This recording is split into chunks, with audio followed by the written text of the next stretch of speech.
So, ada lagi berita terbaru untuk anda di Indonesia guys. Katanya di sini iaitu perjalanan KF21 menuju generasi 6. Indonesia ekspor alat avionik ke Malaysia. Cerita A400M Indonesia. So, bagaimana ceritanya? Mari kita sama-sama tonton dan reaction bersama dengan saya. Jom.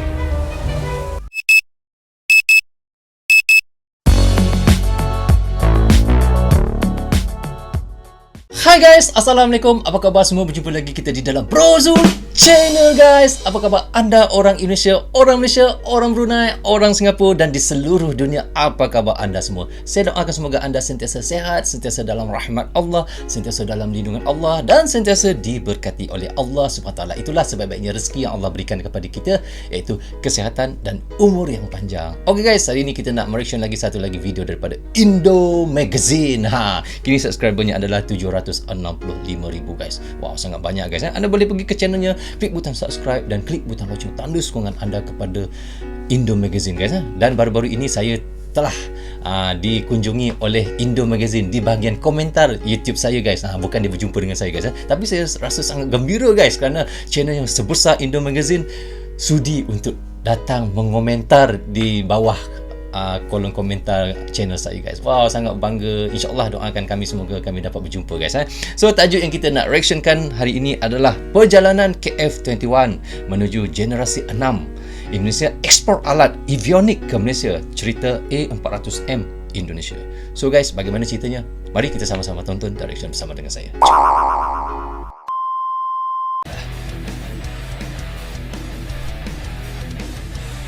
Pengadaan A400M sebagai tanker dan angkut. Oh, ini kira kapal angkut ya, A400M ni. Hey, Indo. Indomax, Indo. Saya dah agak dah. Saya dah biasa reaction, saya tahu dia cakap apa guys. Ya, mantap Jos. Dari pesawat tempur buatan Indonesia Korea Selatan, yaitu KF21 Boramae.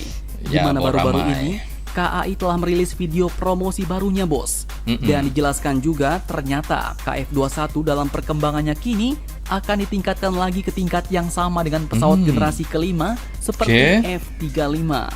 Bahkan akan digabungkan. Wow, dia punya peningkatan ataupun bagi dia punya canggih tu lagi seperti F35 guys. Wow, F35 kan dia boleh terapung macam tu je, macam helikopter bila dia nak naik macam tu, dia boleh turun macam tu. Oh, KF21 nak buat macam tu. Dia punya kehebatan dia guys. Fitur-fitur jet tempur generasi ke-6 yang saat ini juga sedang dikembangkan. Nah, fitur-fitur dan teknologi apa sajakah yang akan ditanamkan dalam pesawat buatan Indonesia Korea Selatan ini? Setelah ini kita bahas bos. Kemudian berita kedua yang tak kalah mantap kini datang dari PT Info Global, perusahaan teknologi asal Indonesia yang untuk pertama kalinya akan mengekspor cockpit display untuk jet tempur ke negara Malaysia. Dan terakhir nanti untuk Malaysia guys ya, bangga saya Indonesia yang ekspor dari rencana pembelian pesawat angkut jumbo A400M yang baru-baru ini kembali didiskusikan oleh pihak Airbus dan pihak Indonesia. Wow. Masalah A400M ni kapal angkut ya. Mengapa tidak langsung diambil saja ya bos? Penasaran beritanya? Cus. Tanpa banyak bacor, mari kita bahas beritanya satu per itu yang satu kita nak bosku. Itu yang kita mahu dengar guys. Tanpa banyak bacor, mari kita tengok sama-sama. sama-sama. Berita datang dari jet tempur buatan dua negara mantap, yaitu Indonesia dan Korea Selatan. KF21 Boramae. Dikutip dari situs berita aviasi online dan diwartakan kembali oleh Defense Studies, diketahui bahwa ternyata baru-baru ini pihak KAI atau Korean Aerospace Industries telah meluncurkan video promosi barunya, di mana melalui gambar dan video terkomputerisasi itu. Sekejap guys ya. Dia punya rupa bentuk tu hampir sama macam F35 yang Amerika punya ya. Cuma kita tak tahulah dia punya kecanggihan bagaimana, tapi dengan kata dia nak buat sama kecanggihan seperti F35. Wow, sangat luar biasa guys. Kalau dah Indonesia, Korea boleh buat secanggih seperti F35 tu. Bukan seperti apa nantinya pesawat KF21 Boramae itu dan mission profil apa sajakah yang akan dimilikinya nanti. Nah, dari sumber berita pun mengatakan bahwa awalnya memang KF21 Boramae ini diciptakan dengan mengusung teknologi jet tempur generasi 4,5, mirip dengan Super Hornet atau Rafale, di mana kecepatan tertingginya diharapkan mampu mencapai 2.200 km per jam. Jangkauan 2,200 km per jam. Kalau kita tengok F1 guys, anda pernah pergi ke circuit tak? Kalau anda tengok depan mata anda 300 km sejam F1 lalu macam ni je. Piu, 300 km sejam bhai. Kalau 2,200 km sejam, bagaimana laju dia? Anda tengok sana macam tu je. Betul tak? Wow, 100 laju. km dan beban tempur hingga 7,7 ton. Wow. Tapi jangan salah bos, itu hanyalah rancangan awal. 7,7 Dan seiring ton. berjalannya waktu, ternyata rancangan awal ini pun mulai berubah. Dalam produksinya nanti, dikatakan bahwa jet tempur ini pun akan ditingkatkan lagi dengan cara menggabungkan kemampuan baru dengan bahan dan teknik konstruksi yang lebih maju. Upgrade lagi. Hingga nantinya diharapkan terciptalah jet tempur dengan tingkat yang sama seperti pesawat generasi kelima, contohnya yaitu F-35. Saya tak boleh cakap apa guys. Dia nak samakan seperti F-35 tu. Bayangkan F-35 harga berapa guys. Dia kata F-35, tak silap saya maaf kalau saya silap harga F-35 sebuah kalau duit Malaysia 600 juta ringgit guys. 600 juta ringgit boleh buat 3 stadion. Stadion bola sepak. Bahkan tak cuma itu bos, KAI pun baru-baru ini mengumumkan bahwa KF-21 Boramai ini akan berkembang melampaui jet tempur generasi kelima dengan menggabungkan fitur-fitur jet tempur generasi keenam yang saat ini sedang dikembangkan. Dan dalam video pun terlihat bahwa salah satu fitur ini adalah kemampuan untuk bekerja dalam kemitraan manusia mesin dengan pesawat tempur tak berawak atau drone, di mana nantinya KF-21 Boramai ini akan memiliki kemampuan untuk memimpin pasukan drone atau UAV yang dikendalikan oleh pilot KF-21 itu sendiri bos. Dia maksudnya waktu dia terbang tu KF-21, KF-21 ni guys, dia ada bawa, kalau kita main game tu contohnya dia ada bawa pet tau. Dia boleh kawal lagi 3 ataupun 2 drone kat belakang dia untuk menyerang. Maknanya dia adalah induk. Maknanya drone yang mengikuti dia tu boleh menyerang juga musuh-musuh yang ada. Maknanya dia pergi 1, drone ada 3. Maknanya bersamaan dengan dia 4 lah. Maknanya dia lebih hebat lagi lah daripada F-35 kan. Nah, operasi ini pun pastinya akan menuntut penggunaan artificial intelligence yang kuat, baik dalam sistem tak berawak dan juga pada jet tempur KF-21. Teknologi inilah yang akan dimasukkan ke dalam pesawat tempur generasi ke-6 sejak konsepsi mereka. Nah, semakin lama semakin canggih nih bos. Tak disangka, jet tempur KF-21 ini pun juga berkembang mengikuti kemajuan zaman. Apakah nanti kita Indonesia akan mendapatkan versi tercanggih dari KF-21 generasi 6 ini? Mari kita doakan semoga berhasil. Dan mari kita tunggu saja kelanjutannya bos. Ya, amin. Wow, biru tu lagi panas guys. Sangat luar biasa guys. Dia nak buat siap boleh bawa drone lagi ya. Dia punya KF-21 ni lagi hebat daripada F-35 tau. Berita kedua datang dari perusahaan teknologi pertahanan swasta Indonesia yang bergerak dalam bidang avionik pesawat tempur militer, yaitu PT Info Global. Nah, berita terbarunya kini dikutip langsung dari situs resmi Info Global. Diketahui bahwa ternyata PT Info Global akan melakukan ekspor produk perdananya ke luar negeri bos, yaitu ke negara Malaysia. Malaysia produk yang mereka jual untuk militer Malaysia ini pun adalah 6 unit MPCD, yaitu multipurpose cockpit display yang admin sebut dalam bahasa Malaysia guys, MPCD bukan MP CD. Kalau Indonesia macam tu guys. Maaf guys, admin ni pandai. Dia bahasa Malaysia sebab dia kawan dengan saya. Bercanda, seperti Amanda saya cakap, bercanda. Okey guys, bisa dipasang pada kokpit pesawat tempur Hawk 100 dan Hawk 200. Dan militer Malaysia sendiri pun saat ini diketahui memang masih menggunakan pesawat tempur jenis ini. Nah, MPCD buatan Indonesia ini pun juga bukan kelas kaleng-kaleng bos, tapi memiliki kelebihan pada softwarenya, yaitu kompatibel untuk pesawat Hawk 100 dan Hawk 200 tanpa dilakukan pemrograman ulang. Dan sebelum dijual ke Malaysia, Info Global pun telah melakukan uji kesesuaian produk atau yang dikenal dengan istilah FAT, yaitu Factory Acceptance Test, bersama dengan G7 Aerospace Malaysia pada tanggal 6 Oktober 2021 kemarin. Sebanyak 6 produk MPCD ini pun diuji dalam proses FAT, dan kegiatan ini pun berjalan dengan sukses.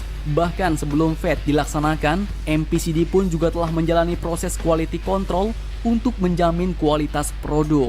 Nah, semakin lama, semakin mantap nih bos. Ya, Satu lagi perusahaan memang. teknologi pertahanan yang berhasil memasarkan produknya ke luar negeri. Dengan Ya, ini, betul. semoga industri pertahanan Indonesia dapat semakin maju dan berkembang pesat ya bos. Ya, betul. Malaysia mengimport kepada dengan Oke, Indonesia yang terakhir berita ketiga tak kalah mantap datang dari Airbus rencana tawarkan pembelian pesawat pesawat canggih. angkut jumbo A400M Airbus. Dikutip dari Jens.com, 400M. diketahui bahwa Indonesia telah meninjau kembali rencana untuk pengadaan armada pesawat Airbus A400M demi meningkatkan kemampuan pengangkutan udara militernya. Oh, sebelum ni saya pernah reaction A400M ni, masa tu Kazakhstan yang dapat pesawat tersebut guys ya. So, kini Indonesia untuk mendapatkan semula balik A400M ya. Wow. Meskipun belum deal, namun negosiasi ini pun sekarang sedang dalam pembicaraan untuk memutuskan apakah badan pesawat Canggih, juga dapat guys. memenuhi untuk persyaratan pengisian bahan bakar dalam penerbangannya nanti. Artinya nih bos, selain diperuntukkan sebagai pesawat angkut militer, Indonesia pun mengharapkan pesawat A400M Airbus ini nantinya juga dapat melakukan pengisian bahan bakar di udara. Jadi, dua peran sekaligus dalam satu pesawat bos. Bukan biasa-biasa Masalah guys. ini pun dibahas pada pertemuan virtual antara Direktorat Jenderal Potensi Pertahanan Kementerian Pertahanan Indonesia dan perwakilan dari Airbus Indonesia Ya. pada tanggal 1 Oktober 2021 kemarin. Nah, sebelumnya pada bulan Juni 2021, Kementerian Keuangan atau Kemenq pun telah memberikan persetujuan kepada negara Indonesia untuk mendapatkan pinjaman luar negeri hingga 700 juta US dollar untuk pengadaan dua kapal tanker udara Angkatan Udara Indonesia dan 700 juta US dollar pengadaan untuk dua kapal tanker udara tu guys. Maksudnya untuk membeli A400M dua buah tu ya. Membuat pinjaman hingga 700 juta US dollar, banyak tu guys. Wah. persyaratan luar biasa dari TNI Angkatan Udara untuk plafon pengangkutan udara militer yang lebih banyak. A400M pun telah diusulkan sebagai jenis pesawat yang sesuai oleh Airbus Indonesia, mengingat kemampuannya untuk melakukan kedua peran tersebut, yaitu angkut dan tanker. Ya. Jadi bagaimana menurut kalian? Jangan lupa komentar, tetaplah kalian barbar dan jangan Barbar. sampai terus demi Indonesia maju. Salam Indomax, Indo Magazine. Bila iaitu Indo Magazine admin kata barbar guys, saya inilah ya barbar, seorang pengkaji tentang militer Indonesia yang barbar seperti saya lah, yang tak tahu sangat tetapi belajar sedikit demi sedikit guys. So saya memang sangat suka cara Indo Magazine, cara dia narrator bercakap, dan saya ulangi semula ya. Dia ada komen di bawah komentar saya guys. Saya sangat bangga. Walaupun dia komen, saya rasa sangat bangga sangat. Yalah, channel yang besar guys. Komen di bawah komentar kita yang channel yang kecil seperti saya ni, rasa memang sangat berbangga lah. Sebab saya pun sering reaction daripada channelnya. Jadi bila dia komen di bawah ruang komentar, saya rasa macam wow, ada seorang admin yang sangat besar di Indonesia yang sanggup meluangkan masa untuk komen di bawah ruangan komentar konten saya. Macam kita lah kan, rumah kita tiba-tiba didatangi oleh orang yang VVIP, orang-orang yang besar-besar. Contohnya Bapak Prabowo datang rumah kita, tak kita rasa bangga lah kan. Ataupun Presiden datang rumah kita, kita mesti rasa bangga lah. Begitulah rasanya, lebih kurang lah ya. So doakan kami, semoga kami boleh berjumpa seperti Amanda Channel. Saya pun ingin jumpa Indo Magazine, obrolan panas. Saya sangat suka dengan channel-channel mereka. Wow, memang sangat luar biasa. Kenapa guys? Kenapa saya suka dengan channel mereka? Sebab mereka menggunakan suara narrator yang sebenar, bukan menggunakan suara yang robot. Seperti banyak kita tengok channel-channel yang menggunakan suara robot. Tapi mereka menggunakan suara mereka sendiri. Kan, itu yang bagusnya, itu yang naturalnya. So guys, kita berbalik semula kepada cerita perjalanan KF21 menuju generasi ya. Kita ulaskan yang ini dulu. Ya, katanya memang KF21 ingin meningkatkan dia punya teknologi kecanggihannya supaya ia lebih setanding seperti F-35. F-35 guys, bukan kaling-kaling pesawat guys.